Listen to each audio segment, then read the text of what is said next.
गुरुर्ब्रह्मा गुरुर्विष्णु गुरुर्देव महेश्वर गुरुरेव परं ब्रह्म तस्मै श्री गुरवे नमः।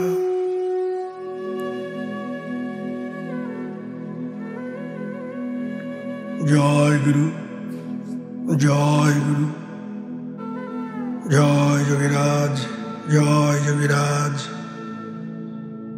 পরম করুণাময় গুরুদেবের নামে শুরু করছি সরল যোগ সাধন গ্রন্থ থেকে পাঠ করে শোনাচ্ছি। ঊনবিংশতি পর্ব। জয় গুরু। প্রতীক্ষণং সমাকৃষ্য মূলপদ্মস্থ কুণ্ডলিম তদা প্রাণবায়ু মহাবায়ুর্বশু ভবতি নিশ্চিতম। যোগী মূলধার হইতে হংসমন্ত্রকে আকর্ষণ করিলে অর্থাৎ হংসমন্ত্র দ্বারা কুণ্ডলিকে জাগ্রত করিলে মহাবায়ু প্রাণ নিশ্চয় বশীভূত হয়েন। জগতাং চেতনা রূপা কুণ্ডলিনী যোগ দেবতা কুণ্ডলিনী শক্তি জগতের চেতনা স্বরূপা। আত্মমনম সমাযুক্তা দদাতি মোক্ষমেব সা। আত্মা মনের ঐক্য হইলে কুণ্ডলিনী শক্তি মোক্ষদায়িনী হইয়া ওঠে। অতস্তং ভাবয়েত মন্ত্রী ভাব জ্ঞান প্রসিদ্ধয়ে। অতঃপর মন্ত্রী অর্থাৎ হংস মন্ত্র জপ জীবরূপী মন্ত্রী কেবল অখণ্ড জ্ঞান রূপ জীব ব্রহ্মের অভেদ জ্ঞানী ভাবনা করিয়া থাকেন। এই আত্মজ্ঞানী প্রকৃত সংসার সমুদ্রের পার ন চ পুনরাবর্ততে। যে পারে জীব প্রদীপাভ জ্যোতি প্রণব বিরোচনা রূপবর্ণ প্রকাশ। তদূর্ধ্বে চন্দ্রার্ধস্তু তদুপরি বিলসৎ বিন্দুরূপী মকার। তদাত্তে নাদবসৌ বল ধবল সুধাধার সন্তান হাসি। ষটচক্র নিরূপণন আজ্ঞাচক্রে শীর্ষত ঊর্ধ্বভাগে বিশুদ্ধ জ্ঞান স্বরূপ অন্তরাত্মা বিরাজ করিতেছেন। ওই অন্তরাত্মা প্রজ্বালিত দীপ শিখার ন্যায় অপ্রণবাত্মক প্রণবের ঊর্ধ্বভাগে অর্ধচন্দ্র শোভা পাইতেছে এবং তাহার ঊর্ধ্বদেশে বিন্দুরূপী মকার বিরাজিত। ওই বিন্দুর আদি ভাগে বলরামের ন্যায় শুভ্রবর্ণ শশধর সম নাদ বিরাজ করিতেছেন এবং শিবলিঙ্গ সদা সহাস্যবদনে বিরাজ করিতেছেন। লয়স্থানং বায়ু তদুপরি চ মহানন্দ রূপং শিবার্ধম শিবাকারং শান্তং বরদং অভয়দং শুদ্ধবোধ প্রকাশম। যদা যোগী পশ্যেদি গুরুচরণ সেবা সুনিরন্তরস্তদা বাচং সিদ্ধি করো কমলতলে তস্য ভূয়াৎ সদৈব। ষটচক্র নিরূপণন দ্বিদল পদ্মের ঊর্ধ্বে যে মহাক্ষ পদ্মাক্ষ শিব বিদ্যমান আছেন তাহার অর্ধাঙ্গে অর্থাৎ অর্ধমাত্রায় বায়ুর লয়স্থান জানিবে। সেই নাদ অর্ধমাত্রা বিন্দুদারি কল্যাণময় শান্ত প্রকাশময় শুদ্ধ জ্ঞান স্বরূপ শিব বড় অভয় মুদ্রা ধারণ করিয়া রহিয়াছেন। গুরু সেবা অনুরক্ত যোগী ব্যতীত গুরুর পাদপদ্ম ধারণ করিয়া ওই মহাপদ্মরূপ শিবকে দর্শন করিলেন। তৎকালে সেই যোগী পুরুষের বাক্য সিদ্ধিলাভ হইয়া থাকে। পীঠত্রং ততশ্চর্ধং নিরুক্তং যোগ চিন্তকহি তদ বিন্দুর নাদ শক্তাক্ষ ভালপদ্মে ব্যবস্থিত যহ করতি সদা ধ্যানম আজ্ঞাপদ্যস্য গোপিতম পূর্বজন্ম কৃত কর্মং শীতং সদ বিরোধত শিব সংহিতা। আজ্ঞাচক্রের ঊর্ধ্বে 3টে পীঠস্থান আছে। ওই পীঠস্থান ত্রয়ের নাম বিন্দুপীঠ, নাদপীঠ ও শক্তিপীঠ। এই পীঠত্রয় ভালপদ্মে অবস্থিত। যিনি সর্বদা আজ্ঞাপদ্মের এই গুপ্ত পীঠত্রয় ধারণা করেন, তাহার পূর্বজন্মকৃত সমস্ত কর্মের অবাধে বিনষ্ট হইয়া যায়। তদূর্ধ্বে সংখ্যীনা নিবসতি শিখরে শূন্য দেশে প্রকাশম বিসর্গ পদ্মং দশ দলং পূর্ণেন্দু শুভ্রম অধো বক্রং কান্তং তরুণরবি কলাকান্ত পুঞ্জম ললাতৈ বর্ণৈ প্রবিলসিত তনু কেবলানন্দরূপম ষটচক্র নিরূপণম। নাদবিন্দু শক্তিপীঠের ঊর্ধ্বে সংখিনী নামী একটি নারী আছে। উক্ত নারীর ঊর্ধ্বদেশে এক শূন্য প্রদেশ প্রকাশময় সহস্রদল কমল বিরাজিত রহিয়াছে। উহা পূর্ণ শশধরের ন্যায় শ্বেতবর্ণ অতি মনোহর এবং অধোমুখে প্রস্ফুটিত। উহাই কিশোর সমূহ প্রাতকালীন সূর্য সদৃশ প্রকাশময় কারাদি পর্যন্ত 50 বর্ণে সুশোভিত এবং নিত্য আনন্দ স্বরূপ। তস্মাৎস্তে তত্রান্ত শশ পরিরোহিত শুদ্ধ সম্পূর্ণ চন্দ্র স্ফুরত জ্যোৎস্নাজাল পরম সচয় স্নিগ্ধ সন্তানহাস ত্রিকোণং তস্যান্ত স্ফুরিত চ শতং বিদুর আদ্যকার রূপং তদন্ত শূন্যন্তঃ সকল শূরগুরুং চিন্তয়েত চ অতিগুহ্যম। ষটচক্র নিরূপণম। সহস্রদল পদ্মের মধ্যে নিষ্কল শুদ্ধ পূর্ণচন্দ্র প্রকাশিত রহিয়াছে। তাহার জ্যোৎস্নাজাল অতি অপূর্ব শোভা ধারণ করিতেছে। যে চন্দ্রের সুধারাশি সতত হাস্য করিতেছে। এই চন্দ্রের প্রভা মধ্যে বিদ্যুৎ সদৃশ এক ত্রিকোণ যন্ত্র আছে। এই ত্রিকোণ যন্ত্রটি দেবগণের গুরু স্বরূপ অতীব গুপ্ত শূন্য জ্ঞান পরমাত্মার এই শূন্য জ্ঞান ধারণা করিবে। তস্য মধ্যে সুষুম্নায়াং মূলং সবিবরং স্থিতং ব্রহ্মরন্ধ্রং তদেবোক্তম মূলাধার পঙ্কজম তদ্রন্ধ্র অস্ত তৎশক্তি সুষুম্না কুণ্ডলিনী সদা সুষুম্নায়াং সদা শক্তিশ্চিত্রা সত্য মম বল্লভে। তস্যাং মমোমতে কার্যা ব্রহ্মরন্ধ্রাদি কল্পনা যস্য শরণমাত্রেণ ব্রহ্মতত্ত্বং প্রজায়তে। শিব সংহিতা। পূর্বোক্ত ত্রিকোণ যন্ত্রের মধ্যে সুষুম্না নাড়ীর মূল ও ছিদ্র বর্তমান আছে। ওই স্থান হইতে মূলাধার পর্যন্ত যে দীর্ঘ সুষুম্না বিবর আছে, তাহারই রন্ধ্র মধ্যে অভিহিত হয়। মহাদেব পার্বতীকে বলিতেছেন, এই সুষুম্না নারীর অভ্যন্তরস্থ বিবরে চিত্রা নামে একটি শক্তি অবস্থান করিতেছেন। ইহাকেই কুণ্ডলিনী শক্তি কহে। আমার মতে এই ব্রহ্মরন্ধ্র বিবরে পদ্ম সকল তৎকার্য অর্থাৎ চিত্রা শক্তি বা কুণ্ডলিনী শক্তি দ্বারা চক্র ভেদ করিলে ব্রহ্মজ্ঞান লাভ হয়। অত্রান্তে শিশু সূর্য সোদর কলাহ চন্দ্রস্য ষোড়শী শুদ্ধা নীরজ সূক্ষ্মতন্তু শতৌধা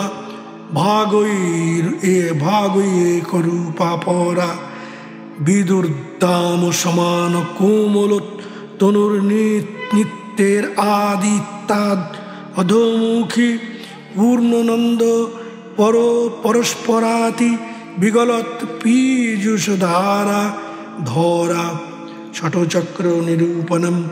এই শতদল পদ্মের মধ্যে অমানাম্নি চন্দ্রের ষোড়শ কলা বিদ্যমান রহিয়াছে। ওই কলা প্রাতকালীন সূর্যের ন্যায় দীপ্তমান। নির্মল পদ্মনালের তন্তুর শতাংশের ন্যায় সূক্ষ্ম ও পরম শ্রেষ্ঠ। উহাই বিদ্যুৎ বর্ণের ন্যায় অথচ কোমল, নিত্য প্রকাশময় ও অধমুখ। উক্ত চন্দ্রমণ্ডলে অমাকলা হইতে সতত সুধাকরণ হইতেছে। করতি রসনং যোগী প্রবিষ্টং বিপরীতগমা লম্বিতেষু ধৃত্তা ধ্যানং ভয়াপহম। শিব সংহিতা।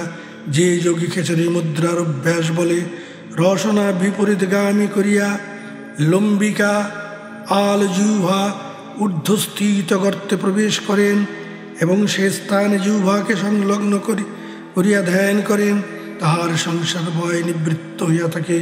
অর্থাৎ শশধর বিগলিত অমৃত পান করিয়া তিনি জন্ম মৃত্যু ভয় হইতে পরিত্রাণ লাভ করেন।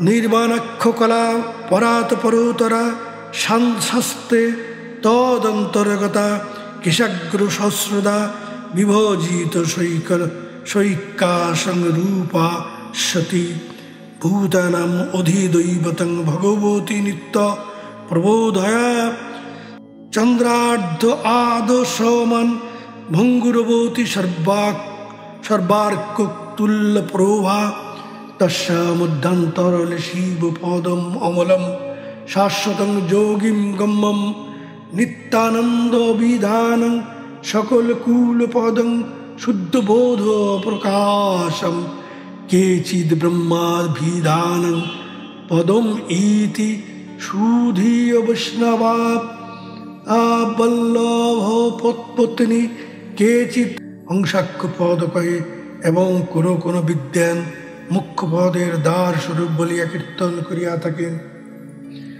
পদং দিব্যাশ্চি চরণ যুগলানন্দ মুনীন্দ্রা তপস্যে প্রকৃতি পুরুষ স্থানম মমলম। দেবীর চরণ কমলানন্দ যৌশিক ভক্তগণ উক্ত স্থানকে দেবী পরম পদ বলেন এবং অন্যান্য ঋষিগণ উহাকে প্রকৃতি পুরুষের নির্মল স্থান বলিয়া কীর্তন করিয়া থাকেন। পূর্বে যে নির্বাণাক্ষ কলার কথা উল্লেখ করা হয়েছে, কুণ্ডলিনী শক্তি মূলাধার হইতে স্বয়ম্ভূলিঙ্গকে ত্যাগ করত ব্রহ্মরন্ধ্রে উত্থিত হইয়া পৃথক পৃথক পদ্মস্থ ডাকিনী প্রভৃতি শক্তিরূপ ধারণ করিয়া অবশেষে সহস্র কমলে নির্বাণ শক্তিরূপ ধারণ করিয়া পরম শিবের সহিত মিলিত হইয়া জীব ব্রহ্মের একতা করিয়া থাকেন। নিত্যাত্মাং কুণ্ডলিনী নবরস্য জীবনে সার্ধং সুধি মোক্ষে ধামনি শুদ্ধ পদ্মাসনে শৈবে পরে স্বামিনী এ দৃষ্ট ফল প্রদাং ভগবতী চৈতন্য রূপং পরাম যোগীশ গুরুপাদ পদ্ম যুগলম্বল অবলম্বী সমাধৌ যুতঃ। ষটচক্র নিরূপণ গুরুপাদ পদ্ম যুগলাশ্রয় সাধক নবরসের আধার স্বরূপিণী সেই কুণ্ডলিনী দেবীকে জীবাত্মা সহ সহস্রদল কমলের অন্তর্গত শৈব ধামে আনয়ন করিয়া সমাধি যোগ অবস্থান করিবেন। বিশ্বজননী ভগবতী চৈতন্য রূপা ও একমাত্র বিষ্ট ফল দাত্রী চিত্তবৃত্তির যদা লীনা কুলাক্ষে পরমেশ্বরে তদা সমাধি সাম্যেন যোগী নিশ্চলতাং ব্রজেত নিরন্তর কৃত ধ্যান জগদ্ধীশ্বরণং ভবেত তদা বিচিত্র সমর্থন যোগিন ভবতি ধ্রুবম। শিব সংহিতা। যে অবস্থায় যোগী কুল সঙ্গক কুণ্ডলিনী দেবীর অধীশ্বর ঈশ্বর বিশেষে মন নিবেশিত করিয়া থাকেন, তৎকালে জীব ব্রহ্মের সম্মুখ সমাধি দ্বারা যোগী নিশ্চল হইয়া থাকেন। নিরন্তর সমতা ভাবে চিন্তা করিতে করিতে যোগীর হৃদয় হইতে জগৎ বিলুপ্ত হইয়া যায়। তৎকালে যোগী নিশ্চয় বিচিত্র অদ্ভুত সামর্থ্য লাভ করিয়া থাকেন। ধারণা সম্বন্ধে যাহা বলা হইয়াছে, ধ্যানের তাহাই পূর্বাবস্থা বিশেষ। ধারণার পরিপাক হইলে ধ্যানাবস্থা প্রাপ্ত হইয়া থাকে। ধারণা সম্বন্ধে পঞ্চতত্ত্বের স্থান, মূলাধার, স্বাধিষ্ঠান, মণিপুর, অনাহত ও বিশুদ্ধাক্ষ চক্র এবং ভ্রূমধ্যে ওঙ্কার, চন্দ্রমণ্ডল, সহস্রদল, পদ্ম, কলাদির বিষয়ে যাহা কিছু বলা হইল, এই সকল ধ্যেয় বিষয়ে ধারণা অভ্যাসে যোগীদিগের চিত্ত সম্যক রূপে নিরুদ্ধ হইতে পারে না। ধারণাই সংযম পূর্বক একাগ্রতার প্রথম ভূমি। অভ্যাস এবং বৈরাগ্য দ্বারা যতই যোগীর চিত্তে একাগ্রতা প্রকর্ষতা হয়, ততই ওই সকল ভাব্য বিষয়গুলি ধারণা ভূমি হইতে ধ্যান ভূমি পর্যন্ত প্রাপ্ত হইয়া ক্রমশ সবিকল্প ও নির্বিকল্প সমাধিনিষ্ঠ যোগীর ভাব্য বিষয় হইয়া থাকে। পূর্বে উল্লিখিত ভাব্য বিষয়গুলির কোনরূপ পরিবর্তন হয় না। যোগীর চিত্তের একাগ্রতা অবস্থার পরিবর্তন হইয়া থাকে মাত্র। ধারণায় একাগ্রতার প্রথম ভূমি, ধ্যান মধ্যম ও সমাধি চরম অবস্থা। যেরূপ আমরা কুজ্ঝটিকাচ্ছন্ন কোনো বস্তু স্পষ্টভাবে দেখিতে পাই না, কেবলমাত্র সেই দৃশ্য বিষয়ের অভ্যাস মাত্র উপলক্ষিত হইয়া থাকে, ধারণা অভ্যাস কালো সেইরূপ উপরোক্ত ভাব বিষয়গুলি আমরা স্পষ্টভাবে অন্তরাকাশে উপলব্ধি করিতে পারি না। কেবল তাহাদের অভ্যাস মাত্র ধারণা হয়। ধ্যেয় বিষয় হইতে কোন রূপে দোষ বা অস্থিরতা ভাব নাই। সাধকের চিত্তে একাগ্রতার অভাব ও মায়ার আবরণ জন্য ওইরূপ অস্পষ্ট ধারণ অবস্থায় ধ্যেয় সকল প্রতীয়মান হইয়া থাকে। যেরূপ ঘোলা ও কম্পিত জলে চন্দ্রের প্রতিবিম্ব স্পষ্টভাবে প্রতীয়মান হয় না, মলিন ও অস্থির প্রতীতি হয়, ইহাও তদ্রূপ জানিতে হইবে। এক্ষণে সংযমের মধ্যাবস্থা ধ্যান সম্বন্ধে আমরা আলোচনা করিব। যথা ধ্যান যত্র প্রত্যয়ে একতানতঃ ধ্যানম। ধারণীয় বিষয় যদি প্রত্যয়ের অর্থাৎ চিত্তবৃত্তের একাগ্রতা জন্মে, তাহা হইলে সেই একাগ্রতাকে ধ্যান আখ্যা প্রদান করা হয়। ইন্দ্রিয়গণকে স্ব বিষয় হইতে প্রত্যাহার করিয়া ধারণীয় বিষয়ে যখন চিত্তমগ্ন হয়, কোনরূপ বিষয়ে ভোগজনিত বাসনাও যে অবস্থায় চিত্তে উদয় হয় না, তাহাকে ধ্যান অবস্থা কহে। সগুণ ও নির্গুণ ভেদে ধ্যান দুই প্রকার। যোগী প্রথমে বহুকাল সগুণ ধ্যান করিয়া চিত্ত যখন সম্পূর্ণ দেহাকারে পরিণত হয়, তখন নির্গুণ ধ্যানে মগ্ন হইয়া অবশেষে নির্বাণ মোক্ষপদ লাভ করিয়া থাকেন। ধ্যানম আত্মরূপস্য বেদনং মনুষা খলু সগুণং নির্গুণং তচ্চ সগুণং বহুশ স্মৃতং পঞ্চোত্তমানি তেষার্হুর্বেদৈ দিকাশ্চ দ্বিজোত্তমাঃ ত্রীণি মুখ্যতম মনুষ্যে মান্যেষু একম এব হি নির্গুণং। যাজ্ঞবল্ক সংযত চিত্ত দ্বারা আত্মার স্বরূপ চিন্তা করিবার নাম ধ্যান। ধ্যান দুই প্রকার, সগুণ ও নির্গুণ। বেদজ্ঞ পণ্ডিতগণ বলেন যে সগুণ ধ্যান বহু প্রকার, তন্মধ্যে 5 প্রকার ধ্যান উত্তম। এই 5 প্রকার ধ্যানের উত্তম ধ্যানের মধ্যে 3 প্রকার অতি উত্তম। নির্গুণ ধ্যান কেবল 1 প্রকার মাত্র।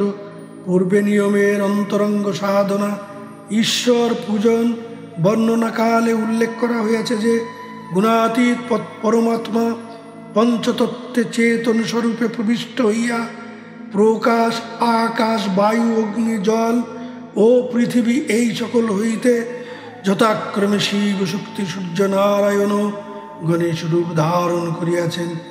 প্রকৃতির এই 5 প্রকার দেবতার 5 প্রকার সগুণ ধ্যান এই 5 প্রকার ধ্যানের মধ্যে প্রাকৃতিক সত্য রজ তম গুণান্বিত বিষ্ণু ব্রহ্মা ও শিবের ধ্যানই শ্রেষ্ঠ। মর্মস্থানানি নারীণাং সংস্থানং চ পৃথক পৃথক বায়ূনাং স্থান কর্মাণি কৃত্যা কর্ম আত্মবেদনং।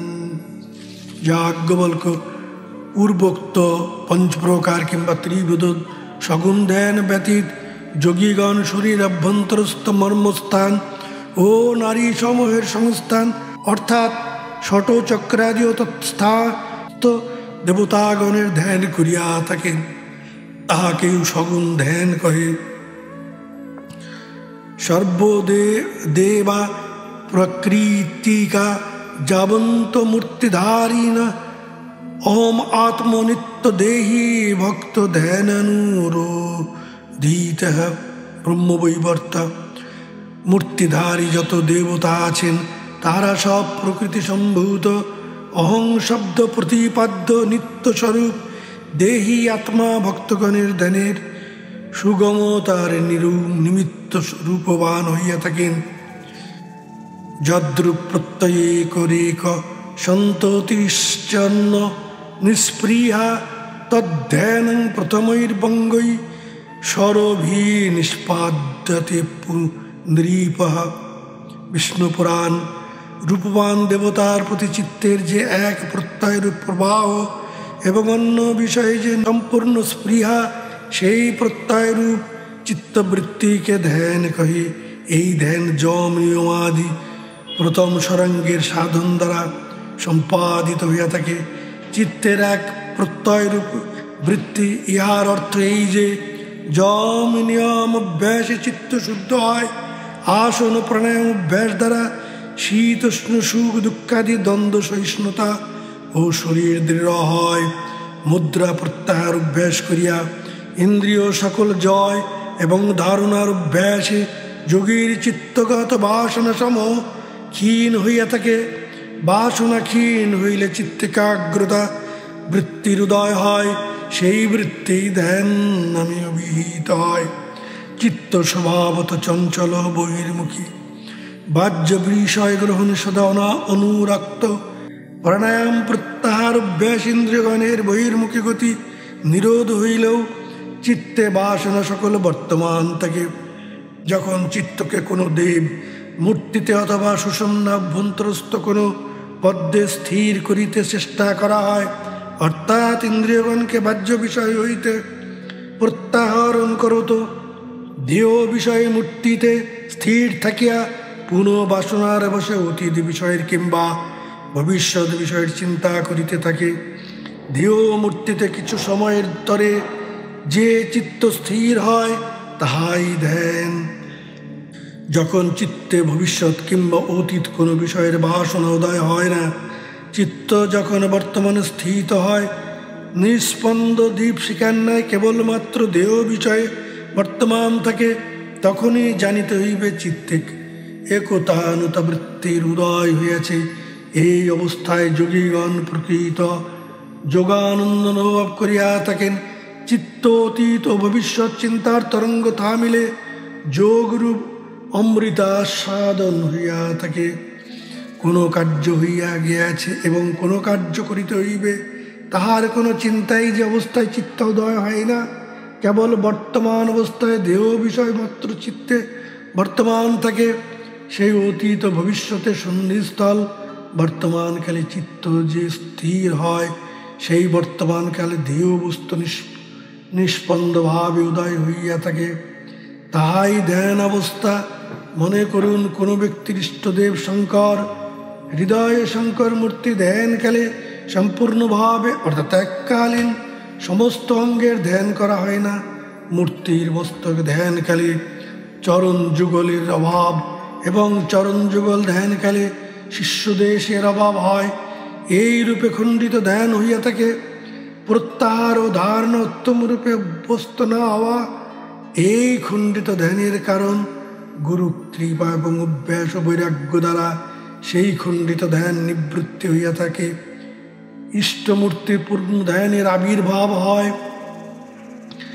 বিক্ষিপ্তং চ গতায়ন্তং সুশ্লিষ্টং চ সুশীলকং বিক্ষিপ্তং তামসং প্রক্তং রাজস্তু গতাগতং সংশ্লিষ্টং সাত্ত্বিকং প্রক্তং সুশীলং শূলীনং গুণবর্জিতং বিক্ষিপ্তং গতায়াতং বিকল্পং বিষয়গ্রহং সুশ্লিষ্টং চ শূলীনং চ বিকল্পং বিষয়াপহং।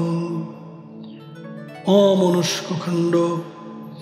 বিক্ষিপ্ত, গতায়াত, সুশ্লিষ্ট, সুশীল মনীষীগণ মনের এই চারি প্রকারের অবস্থা নির্দেশ করিয়াছেন। তন্মধ্যে বিক্ষিপ্ত অবস্থা তামস, গতায়াত রাজস, সুশ্লিষ্ট সাত্ত্বিক গুণ বিশিষ্ট এবং সুশীল অবস্থায় গুণ বর্জিত বলিয়া নির্দেশ করা হয়। বিক্ষিপ্ত ও গতায়াত এই দুই অবস্থা বিষয়গ্রাহী এবং সুলীনা অবস্থা বিষয়ঘাতী। তামস গুণান্বিত বিক্ষিপ্ত অবস্থায় মন পশুগণের তুল্য হইয়া অর্থাৎ ইন্দ্রিয় সম্পূর্ণ রূপে বিষয় ভোগে রত। রাজস গুণান্বিত গতায়াত অবস্থা ধারণ মনুষ্যগণের ন্যায় সত্য প্রধান। সুশ্লিষ্ট অবস্থা দেবগণের মনের ন্যায় শুদ্ধ এবং সুলীন অবস্থায় শুদ্ধ গুণাতীত ব্রহ্মভাব। গতায়াত অবস্থায় দেহ মূর্তির পূর্ণ ধ্যান হয় না। সুশ্লিষ্ট অবস্থায় ইষ্টদেব দেবমূর্তির ধ্যান পূর্ণভাবে হৃদয়ে বিকশিত হইয়া থাকে। আর সুশীল অবস্থায় নির্বিকল্প সমাধি দ্বারা নির্বাণ মুখ্য লাভ হইয়া থাকে। অন্তেশ্চাত বহিশ্চক্ষুরং চক্ষুর অধোস্থাপ্য সুখানং সমুত্তঞ্চ শরীরস্য ধ্যানমুদ্রতি কথ্যতে। অমনস্কখণ্ড। যাহার চিত্ত অন্তরে সুলীন এবং যিনি সুখাসনে সমাসীন হইয়া দর্শনেন্দ্রিয়কে বহির্দেশে রাখেন, যাহার শরীর সমভাব অর্থাৎ মেরুদণ্ড যাহার সরল, এইরূপ যাহার স্থিতি তিনি ধ্যানাবস্থিত বলিতে হইবে। পুটোদ্দয় বিনির্মুক্ত বায়ুর্যত্র বিলীয়তে তত্র সংস্থং মনোকৃত্যা তং ধ্যায়েত পার্থ ঈশ্বরং। উত্তর গীতা।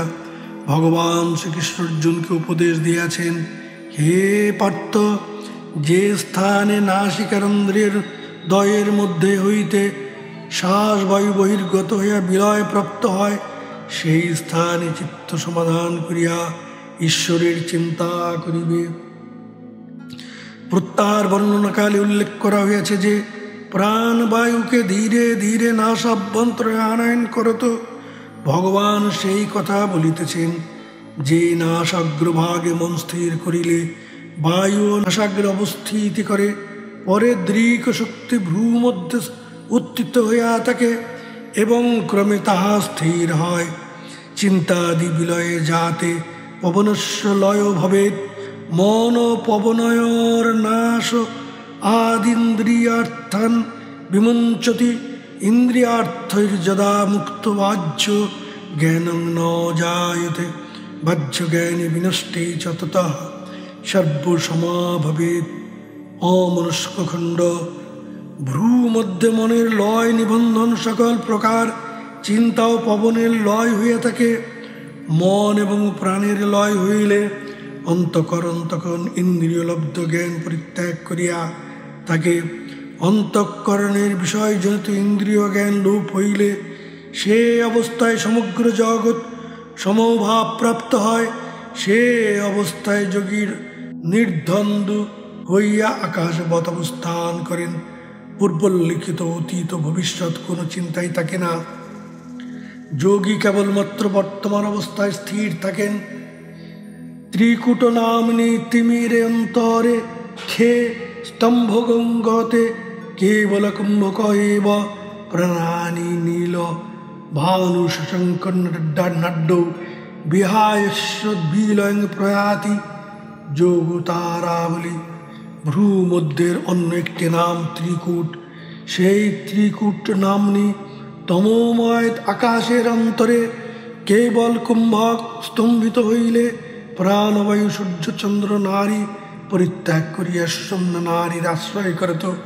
তমসাসন্ন আকাশে লয় প্রাপ্ত হয়, চিত্ত প্রাণ বায়ুতে আরোহণ করিয়া ত্রিকুটিতে লয় হইলে তাহাকে হঠযোগের সিদ্ধাবস্থা। নাসাভ্যন্তরচারী প্রাণীর কেবল কুম্ভকয়ে, আর দৃক শক্তি সহ চিত্ত ত্রিকুটিত লয় পাইলে তাহাকে রাজযোগের অঙ্গভূত সম্ভব বিদ্যা কয়ে। হঠ ও রাজ উভয় এক স্থানে যাইয়া সম্মিলিত হয়, জীবরূপী হংসের ইহাই দুই পক্ষ বিশেষ। যোগী ত্রিকুট নাম্নী তমসাচ্ছন্ন আকাশে যে লয় প্রাপ্ত হয়েন তাহাকে বৈদান্তিকেরা মূল বিদ্যা কহেন। সে অবস্থায় বাহ্য বিষয়ের জ্ঞান কিছুমাত্র থাকে না এবং আত্মবিদ্যার প্রকাশও পায় না। সে এক অনির্বচনীয় ভাব, কেবল সংকল্প মাত্র বিদ্যমান থাকে। পরে গুরু কৃপা হইলে সেই তমসাবৃত আকাশে জ্যোতির্ময় প্রজ্ঞা উৎপন্ন হয়। তখন জীবের আদি বিদ্যা নষ্ট হইয়া থাকে। দৃশ্যন্তে দৃশি রূপানি গগনং ভাতি নির্মলং, অর্থাৎ প্রজ্ঞা উৎপন্ন হইলে সেই তমসাচ্ছন্ন আকাশ শুদ্ধ জ্যোতির্ময় প্রজ্ঞায় পূর্ণ হয়। তখনই গগন মণ্ডল নির্মল জ্যোতির্ময় প্রতীত হইয়া থাকে এবং দৃশ্য রূপানি অর্থাৎ স্ব-স্ব-ধিয় বিষয় যোগীগণ সন্দর্শন করিয়া থাকেন। ভ্রু মধ্যে প্রজ্ঞাস্বরূপ জ্যোতির প্রকাশ হইলে তাহাকে মানস চক্ষু ও জ্ঞান চক্ষুরূপ তৃতীয় নেত্র কহে। জয় গুরু, জয় গুরু, জয় যোগীরাজ, জয় যোগীরাজ।